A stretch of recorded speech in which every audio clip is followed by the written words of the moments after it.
Baik, terima kasih Ibu Masna.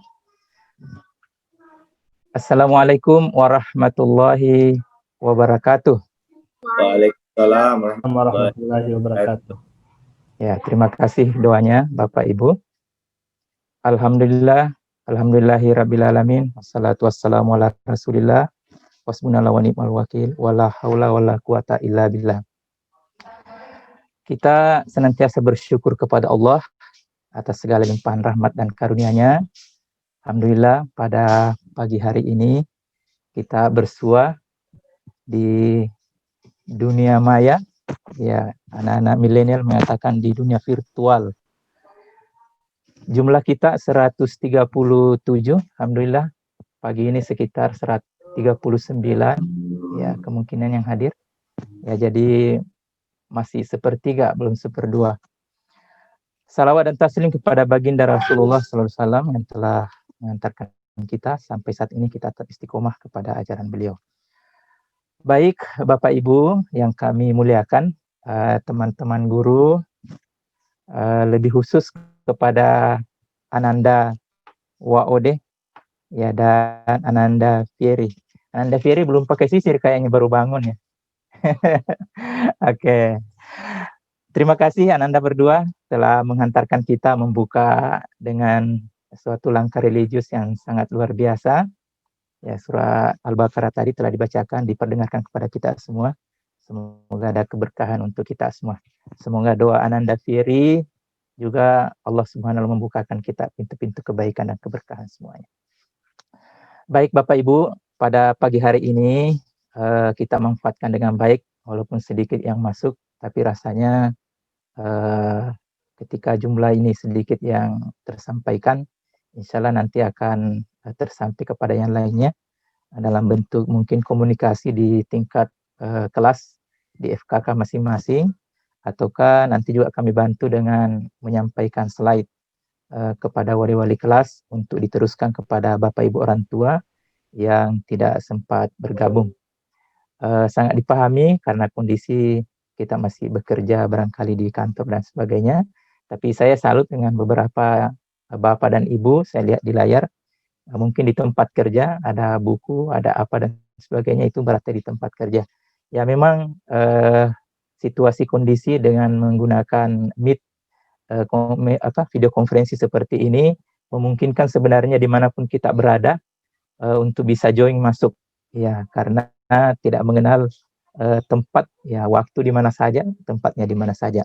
Jadi terima kasih kepada Bapak dan Ibu yang telah bersua membuka layar untuk menyaksikan pertemuan kita pada pagi hari ini. Nah, spesifik untuk anak kita kelas 12, rasanya perlu kita support dengan baik bersama Bapak Ibu orang tua, dan kami tentunya lebih-lebih di sekolah perlu doa dukungan kita semuanya, karena doa dan support kita adalah kesuksesan itu sangat penting. Ada hal tertentu yang tidak bisa diraih, tapi dengan doa sama insya Allah anak kita bisa melaluinya dengan baik.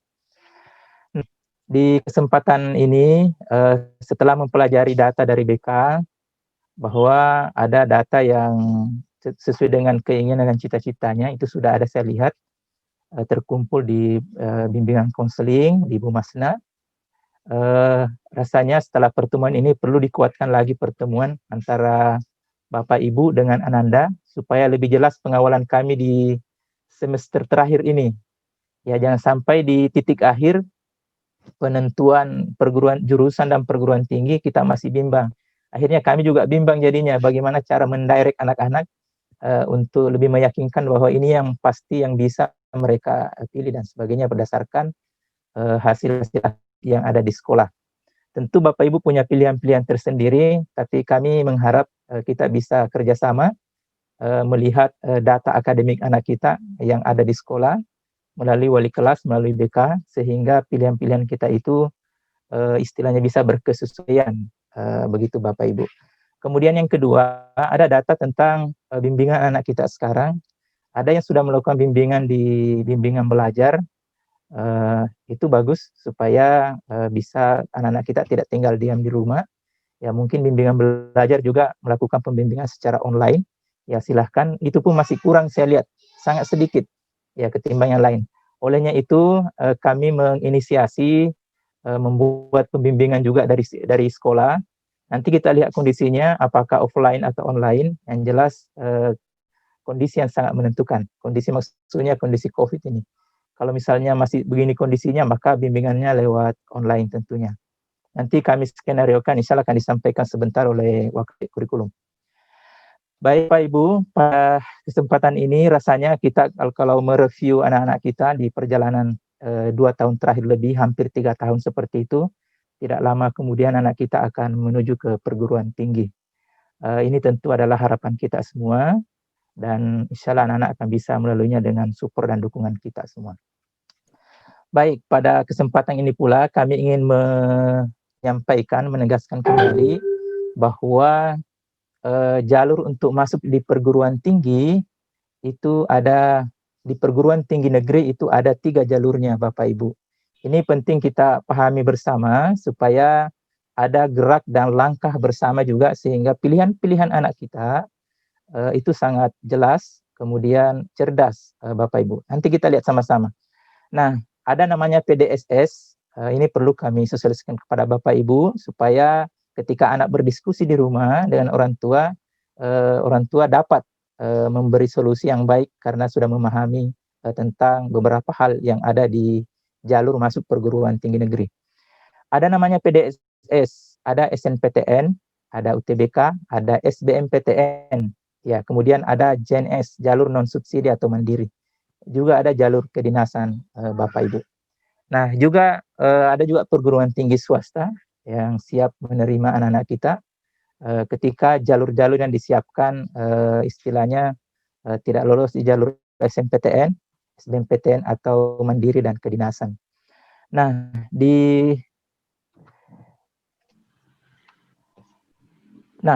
SNPTN itu biasa disebut dengan jalur bebas tes.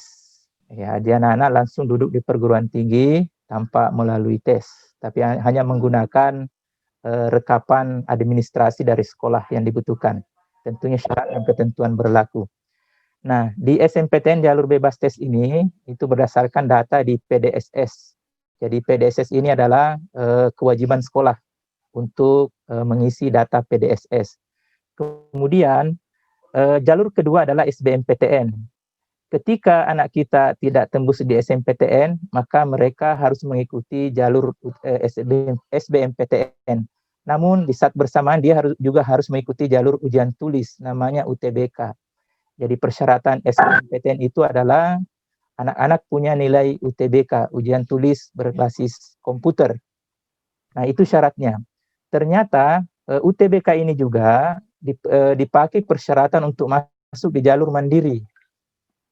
Kalau sekiranya SBMPTN misalnya tidak tembus, maka jalur mandiri dibuka oleh perguruan tinggi. Dan itu menggunakan juga UTBK yang telah dilakukan oleh anak-anak kita. Nah, ternyata di kedinasan juga seperti itu. Ya, seperti STAN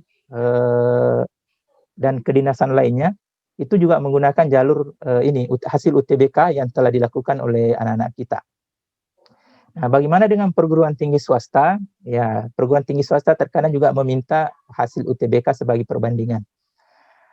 Baik, berikut Bapak Ibu, inilah 3 jalur perguruan tinggi negeri yang dibuka oleh negara yang bisa dimasuki oleh anak-anak kita untuk kuliah di sana. Untuk jalur bebas tes atau seleksi nasional masuk perguruan tinggi negeri yang akan diterima itu adalah minimum 20%. Ya, Bapak Ibu. Ini berdasarkan nilai akademik. Nilai akademik yang dimaksud adalah nilai rapor dan hal-hal lain yang mendukung. Kemudian untuk SBMPTN atau seleksi bersama masuk perguruan tinggi negeri itu minimum 40%. Ya, ini berdasarkan hasil UTBK. Ya, jadi ada ujiannya anak-anak yang kemudian dikombain, dilihat ini yang layak masuk di perguruan tinggi negeri di jalur ini. Kemudian di terakhir ada seleksi mandiri maksimum 30%. Ya, ini seleksi mandirinya juga ini cukup ketat ya karena juga menggunakan hasil UTBK. Nah, kami tampilkan 12 PTN berbadan hukum. Kalau kita memilih perguruan tinggi berbadan hukum ini, maka mereka SBMPTN-nya itu 30%, bukan 40%. Ya, tapi yang tidak berbadan hukum di luar dari yang kami tampilkan itu adalah 40%. Kalau dia 30%. Kenapa demikian? Karena selebihnya diberikan untuk seleksi mandiri. Ya, jadi ada 12 PTN ini seperti UI, ITB, UGM, ITS, IPB, Undip, UNPAD, USU, UNAIR, UPI, UNS, dan di Sulawesi Selatan ada UNHAS yang berbadan hukum. Dia punya kapasitas untuk jalur mandiri 50%, cukup tinggi. Ya, karena mereka punya kewenangan tersendiri untuk menyeleksi mahasiswa masuk di perguruan tingginya. Berikut, kami coba ulas satu-satu untuk PDSS. Yang pertama ini di PDSS atau Pangkalan Data Sekolah dan Siswa. PDSS ini adalah basis data yang berisi tentang rapor siswa, termasuk data sekolah, akreditasi sekolah, NPSN sekolah, dan sebagainya. Ya, di sinilah rapor diinput oleh guru melalui tim yang kami bentuk, semua wali kelas 12 menjadi tim dikomandoi oleh Wakasek Kurikulum bersama BK, akan mengisi data ini, rapor anak-anak kita dari semester 1 sampai dengan semester 5, Bapak Ibu. Ya, mengapa kemarin wali kelas di setiap penerimaan rapor, di setiap penerimaan rapor, wali kelas kita selalu mendirect anak-anak, Bapak Ibu juga, tolong dikawal rapor anak-anak, paling tidak tugasnya, ulangan hariannya bagus, tugasnya masuk. Kenapa? Karena ini sangat beririsan besar dengan rapor itu untuk diinput nanti di kelas.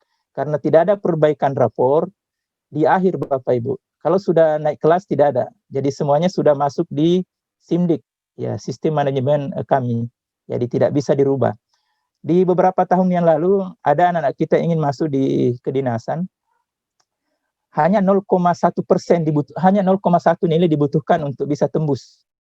Ya, saya menyampaikan mohon maaf tidak bisa karena sudah ada di database, dan database ini tidak bisa berubah, Bapak Ibu. Itu pun kalau bukan di database juga tidak bisa berubah. Karena kita ingin mencoba mengajarkan anak kita bisa jujurlah seperti itu.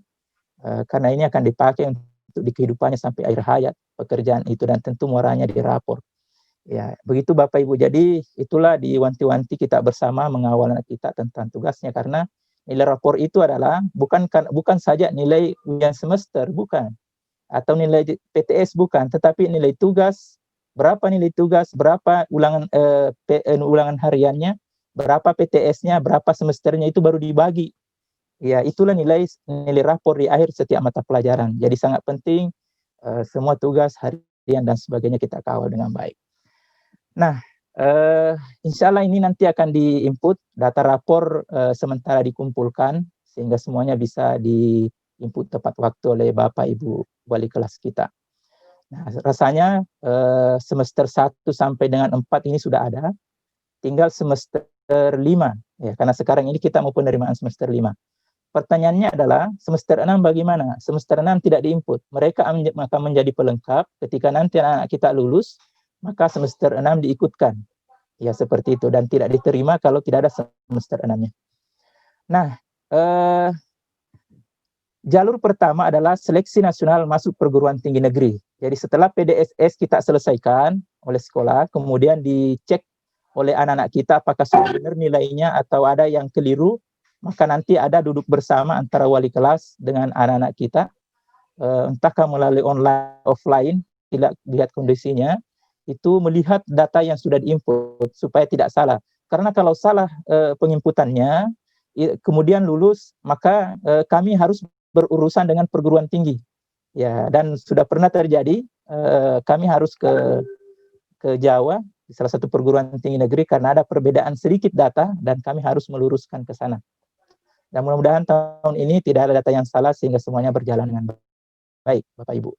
Nah, untuk sekolah, rasanya kewajiban kami insya Allah akan menginput data anak-anak kita. Nah, perlu kami sampaikan, ada syarat dan ketentuan berlaku. Jadi, sekolah-sekolah tertentu diinisiasi mengirim jumlah siswanya berdasarkan akreditasinya. Nah, misalnya akreditasi A itu 40% mengirim siswanya untuk masuk di jalur SNPTN. itu baru didaftar Bapak Ibu. Ya, siapa yang menyeleksi di sana untuk berikutnya dikirim namanya kembali, ini dipersilahkan untuk memilih jurusan dan sebagainya. Ya, nanti diseleksi lagi. Ya, setelah seleksi kemudian itulah yang lulus. Jadi SNMPTN ini agak ketat juga, walaupun dia menggunakan jalur rapor seperti itu. Alhamdulillah untuk SMA Islam Akira, kita adalah akreditasi A dengan nilai 97,7 sejak Desember 2019 pembaharuan sampai 2024. Ini kita di akreditasi A. Jadi Atira bisa mengirim 40% dari jumlah siswanya untuk jalur SNPTN. Yang mana 40% itu adalah 40% IPA, 40% IPS. Yang menarik adalah di SMA Atira karena IPS-nya hanya satu kelas. Jadi kalau jumlahnya 30 maka 40% dari 30 itulah yang akan dikirim. Ya, jadi peluangnya besar sebenarnya sepanjang nilainya bersaing secara nasional. Kemudian untuk IPA maka mereka bersaing 4 kelas. Ya, IPA 1, IPA 2, IPA 3, IPA 4. Kita akumulasi kemudian di 40%-kan. Itulah yang kemudian kita kirim. Bagaimana prosesnya mereka dikirim? Maksudnya siapa yang dikirim? Mereka adalah yang terbaik secara akademik urutan pertama sampai terakhir sesuai dengan 40% itu. Ya, langsung di-cut 40%. Begitu Bapak Ibu. Kalau kita jumlahnya 100, berarti 40 orang. Ya, seperti itu yang dikirim. Ya, langsung di-cut saja, dipotong. Nah, bagaimana kalau pertanyaannya, bagaimana kalau nilainya sama? Maka kita akan melihat prestasinya selama ini apa. Ya, juara apa, dibuktikan dengan sertifikat. Itu Bapak Ibu, sehingga semuanya bisa menjadi real dan bisa kita pertanggungjawabkan dengan baik. Ya, jadi saya tidak usah bahas akreditasi B dan C karena kita di akreditasi A. Kemudian apa persyaratan peserta kita, anak-anak kita, tentunya memiliki prestasi akademik lah, itu ditentukan oleh masing-masing PTN. Jadi anak-anak kita nanti akan mengunggah hasil sertifikat lomba-lombanya, baik internal maupun eksternal, di laman yang telah ditetapkan oleh perguruan tinggi. Ya, nanti mereka akan melihat juga, ini yang diterima, apa kelebihannya siswa A, siswa B. Oh, ini perbedaannya, sehingga ini yang diterima. Begitu Bapak Ibu. Kecuali kalau anak-anak kita yang memilih program studi seni dan olahraga, itu harus mengunggah portofolio. Ya, portofolio yang dimaksud adalah tentang kegiatan prestasi di bidang olahraga dan seni yang harus banyak diunggah. Kalau dia pintar menari, juara menari nasional, ya silahkan. Kalau memilih misalnya jurusan seni, ataupun memilih olahraga, silahkan diunggah semuanya yang berhubungan dengan itu. Itu yang dimaksud. Kemudian pilihan program studi, itu memilih 2 program studi dari 1 PTN atau 2 PTN. Maksudnya misalnya memilih perguruan tinggi A, ya di Makassar, maka bisa memilih 2 di situ. Ya, atau memilih 1 di situ dan 1 di perguruan tinggi lain. Yang jelas diberi anak-anak kita untuk memilih 2 program studi. Ya, pertanyaannya kemudian adalah bagaimana kalau hanya 1 aja? Ya 1 saja. Yang dosa 2, karena siapa tahu lulus pilihan kedua, kemudian tidak diambil karena hanya setengah hati misalnya, ya maka itu membuat risiko bagi adik tingkatnya nanti tahun depan. Nah, ini masalahnya. Jadi ada semacam pengurangan kuota seperti itu. Yang berikut kemudian disarankan untuk tidak lintas minat. Ya, jadi hasil diskusi kemarin pada saat sosialisasi dari LTMPT Perguruan Tinggi Negeri menyampaikan bahwa disarankan tidak lintas minat. Yang mana dimaksud tidak lintas minat adalah misalnya dari IPS mau masuk kedokteran, ya jangan, resikonya besar. Ya, kenapa? Karena di perjalanan nanti akan kewalahan misalnya, dan itu banyak yang terjadi. Dari IPA ambil yang IPS, walaupun banyak IPA ambil jurusan-jurusan IPS, tapi itu juga sangat beresiko kalau tidak siap secara akademik. Ya, misalnya selama ini tidak pernah belajar akuntansi, tiba-tiba belajar akuntansi karena pilihannya ekonomi, akuntansi misalnya. Ya, ini juga sangat beresiko, maka tidak disarankan. Apalagi perguruan tinggi itu tidak ingin diduakan. Ya, mereka selalu melirik pilihan pertama anak-anak, ya bukan pilihan kedua. Sangat jarang orang lulus di pilihan kedua. Ya, semuanya jatuh di pilihan pertama. Ya, itu pun sangat susah juga jatuh di pilihan pertama secara nasional. Jadi mari kita bijak melihat kondisi ini, karena persoalan SNPTN adalah persoalan cerdas. Ya, cerdas melihat peluang, cerdas memilih jurusan dan sebagainya. Kemudian Bapak Ibu, nah insya Allah sekolah akan melakukan pemeringkatan. Ya, pemeringkatan maksudnya adalah melalui data kami sudah membuat sistem offline-nya dulu. Semua nilai siswa akan diinput jurusan IPA IPS karena kita 2 jurusan, yang mana yang diinput IPA adalah matematika, bahasa Indonesia, bahasa Inggris, kimia, fisika, dan biologi.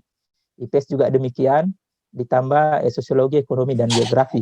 Inilah input Bapak Ibu, kemudian kami ranking, cak IPA, dari jumlah IPA misalnya 90 orang, ya 40% dari 90 langsung di-cut, cak. Inilah yang kita kirim. IPS juga demikian, dari jumlah 30 satu kelas, 40% dari 30, itu yang kita kirim. Ya, jadi kita real berdasarkan nilai anak-anak seperti ini. Berikut Bapak Ibu, ya jadwal kegiatan SMPTN seperti yang kita tertera di atas, pengisian PDSS oleh sekolah 11 Januari, insya Allah di Januari. Pendaftaran SMPTN-nya itu tanggal 15 Februari. Ya, jadi proses belajar anak-anak kita memang hanya berapa bulan nih, Januari, Februari, Maret, karena di April itu sudah sesi akhir di awal itu, jadi hanya 3 bulan memanfaatkan waktu sedemikian sempit ini untuk istilahnya menguatkan pilihan, menguatkan edukasi kita, pendidikan kita dengan baik. Itu Bapak Ibu. Berikut UTBK. Nah, UTBK inilah yang dipakai untuk mendaftar SBMPTN, mendaftar jalur mandiri, dan mendaftar di jalur kedinasan. Jadi UTBK adalah sumbunya. Ya, jadi di SMPTN tidak pakai UTBK tapi rapor. Tapi kalau SBMPTN menggunakan UTBK. Nah, yang diteskan di UTBK adalah tes potensi skolastik dan tes potensi akademik. Jadi TPS dan TKA. Nah, yang kemarin itu tidak ada, sejak diberlakukan ini LTMPT, tidak ada tes TKA. Tahun ini ada tes TKA, tes kompetensi akademik. Pertanyaan kemarin dari peserta Zoom dari kementerian itu, kita bertanya, ya kenapa TKA ada, tes kompetensi akademik, sedangkan sebelumnya tidak ada. Beliau menyampaikan bahwa mengevaluasi 2 tahun terakhir, ternyata pihak rektor atau perguruan tinggi sulit memastikan anak ini punya kompetensi atas pilihannya berdasarkan akademiknya, ya sehingga dibuatlah jalur tes kompetensi akademik. Nah, melihat kondisi ini, rasanya anak-anak kita harus lebih kencang lagi untuk memperdalam tes-tes kemampuan akademik. Tapi jangan khawatir, karena kemampuan akademik ini tidak semua mata pelajaran, hanya mata pelajaran tertentu. Sebentar kita lihat sama-sama.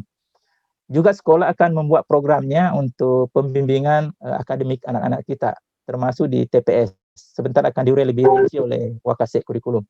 Pelaksanaan tesnya ini adalah 2 gelombang, ya di 14 hari selama 28 sesi. Kesempatan tes hanya 1 kali, walaupun dibuat 2 gelombang Bapak Ibu, tapi kesempatan tes itu 1 kali. Kalau sebelumnya itu 2 kali bisa. Jadi kalau misalnya sesi pertama hasil tes UTBK-nya rendah, bisa lagi ikut di tes kedua kalau tinggi. Kalau misalnya masih rendah, ambil yang pertama yang tinggi. Ini tidak, hanya 1 kali. Jadi tidak ada lagi pembanding untuk pribadi kita. Metode tesnya berbasis komputer, kemudian kelompok ujiannya adalah saintek untuk ilmu-ilmu fisika, biologi, kemudian soshum untuk IPS dan budaya. Ada juga campuran. Ya, campuran itu adalah mereka memilih saintek dan memilih sosial humaniora. Nah, hasil tesnya itu langsung dikirim ke email Ananda semua pada saat di akunnya masing-masing pada saat mereka mendaftar melalui akun LTMPT. Nah, apa persyaratannya peserta? Ini Bapak Ibu, jadi saingan anak-anak kita untuk 2021 ini ke depan adalah mereka bersaing dengan kakak-kakak kelasnya yang tidak mendaftar tahun lalu. Ya, yang alumni 2019 dan 2020. Apalagi ada yang paket C itu juga bisa ikut tes. Ya, ini saingannya cukup berat juga karena 2 tahun terakhir mereka masih bersaing dengan kakak-kakak kelasnya yang tidak ikut. Kemudian persyaratan peserta lebih spesifik, yang akan milih presenter mengikuti tes TPS dan TKA, Bapak Ibu. Kalau misalnya mereka pilihannya hanya eksat, maka di saintek, tapi IPS maka sosial. Tapi kalau memilih 2 campuran bisa TPS dan TKA, hanya tesnya bertambah pada setiap sesi itu. Ada pembayaran yang muncul mengikuti kegiatan UTBK ini sebesar Rp200.000 ketika kita memilih TPE Saintek atau Soshum salah satunya. Tapi kalau kita campuran memilih keduanya, maka Rp300.000. Ini dibayar nanti di bank yang telah ditunjuk oleh pemerintah. Kemudian inilah mata pelajaran yang diujikan, Bapak Ibu. Untuk Saintek yang diujikan adalah ujian TPS dan TKA. Ada matematika, di TKA-nya itu adalah matematika, fisika, kimia, dan biologi. Jadi ini yang mau diperdalam nanti kepada anak-anak kita, entahkah bimbingannya di sekolah maupun bimbingannya di luar sekolah, misalnya di bimbingan belajar. Mohon difokuskan kepada bidang ini sehingga mereka lebih mendalam. Kemudian untuk sosial humaniora, TPS dan TKA. TKA-nya adalah geografi, sejarah, sosiologi, ekonomi. Pertanyaannya di mana matematikanya? Tahun lalu ada. Ini diadakan matematikanya. Ya, saya tidak paham ini. Kenapa ini urusan pemerintah ini?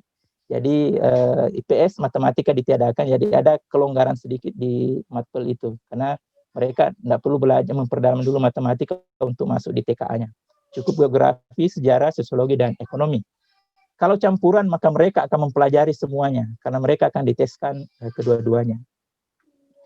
Nah, inilah wilayah perguruan tinggi negeri yang bisa dipilih anak-anak kita. Kita ini berada di Makassar, ada 2 perguruan tinggi di sini, Unhas dengan UNM. Ya, jadi kalau misalnya anak kita memilih di luar, maka wajib memilih satu. Bapak Ibu, diingatkan anak kita, misalnya kita mau memilih di Jawa, silakan, tapi harus memilih satu di Makassar. Salah satunya entahkah di UNM atau di Unhas. Ya, seperti itu. Sehingga semuanya menjadi lebih. Bagaimana kalau pilihannya satu? Ya, kalau pilihannya satu, bisa satu di luar. Yang tidak ada di sini. Yang tidak ada di Makassar. Atau di Makassar saja, tidak ada di luar. Itu bisa. Kemudian berikut SBMPTN. Ya, ini kalau UTBK-nya adalah jalur ujiannya, kalau SBMPTN-nya adalah untuk masuknya. Ya, jadi jalurnya. Tadi yang pertama bebas tes SNMPTN, yang kedua jalur tulis atau SBMPTN. Nah, SBMPTN ini samaan pendaftarannya antara UTBK dengan SBMPTN. Apa perbedaannya dengan 2 tahun terakhir yang lalu? Perbedaannya adalah tahun lalu ada ujian tulis UTBK dulu, baru kita SBMPTN. Jadi ada datanya, hasil itulah yang dipakai untuk memilih yang kita ingin sesuai dengan hasil dan kapasitas yang kita raih. Tetapi tahun ini berubah, ya. Tidak diberikan hasil UTBK-nya. Ya, jadi UTBK itu adalah bahannya perguruan tinggi, kemudian SBMPTN kita mendaftar saja, ya, dan tidak diketahui nilai tak berapa. Itu yang berbeda. Ya, begitu aturan hukumnya. Ya. Nah, ini ada tantangannya karena kita tidak melihat nilai. Kemudian muncul pertanyaan pada sesi diskusi kemarin di Zoom itu, bagaimana memastikan anak kita untuk memilih prodi dengan perguruan tinggi, sementara tidak ada nilainya sama dengan 2 tahun terakhir. Maka jawaban dari Ketua Panitia LTMPT bahwa biasanya kita punya naluri, dan naluri itu juga biasanya berbarengan dengan hasil yang ada di sekolah. Ya, biasanya anak kita ranking ini, maka kecenderungannya kemana di pribadinya.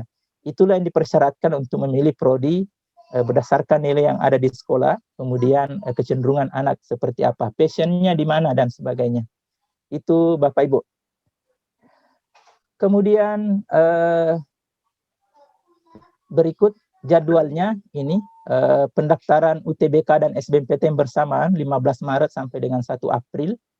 Di bulan 3 sampai awal April, kemudian UTBK-nya di bulan April Mei.